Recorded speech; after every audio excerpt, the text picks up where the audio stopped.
të nderuar anëtarë të trupit gjykues.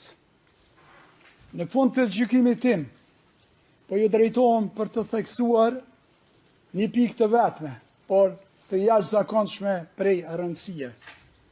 Gjykata duhet me çdo kusht të mbrojë drejtësinë, të vërtetën dhe pa anësinë. Kjo nuk është thjesht një detyrë ligjore, është kontributi i saj i madh dhe trashëgimia që do të mbetet prej kësaj gjykate.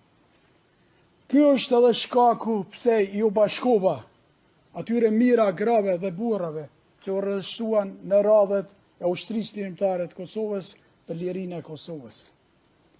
Dhe pse i kam shërbyer gjithë jetën time vendit tim, që çdo qytetar të gëzoj drejtësi dhe që bota ta njohë të vërtetën për kombin tonë. Edhe në momentet më të errta, nuk e humba kur besimin, se e drejta, e vërteta dhe liria do të triumfonin. Ka besuar gjithmonë se populli i Kosovës, si çdo popull tjetër në botë, kishte të drejtën e patjetërsueshme për të jetuar në liri dhe me dinjitet. Kam besuar se vujtjet do të merrnin fund dhe se drejtësia do të vinte edhe nëse më bonesë. Një të në kohë, kur nuk kam besuar se dhuna, urrejtja apo hakmarja mund të jenë udhërrëfyes të ndershëm. Ato shkatrojnë shpirtin e një populli, jo vetëm të viktimës.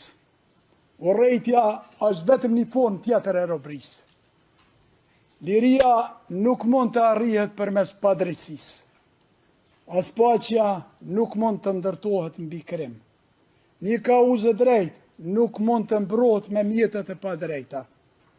Ky nuk ka qenë vetëm një parim teorik për mua, por një bindje e thellë morale që ka udhëhequr secilin veprimtimin. Familja ime dhe unë kemi jetuar në përsekutim të vazhdueshëm të shtetit serb.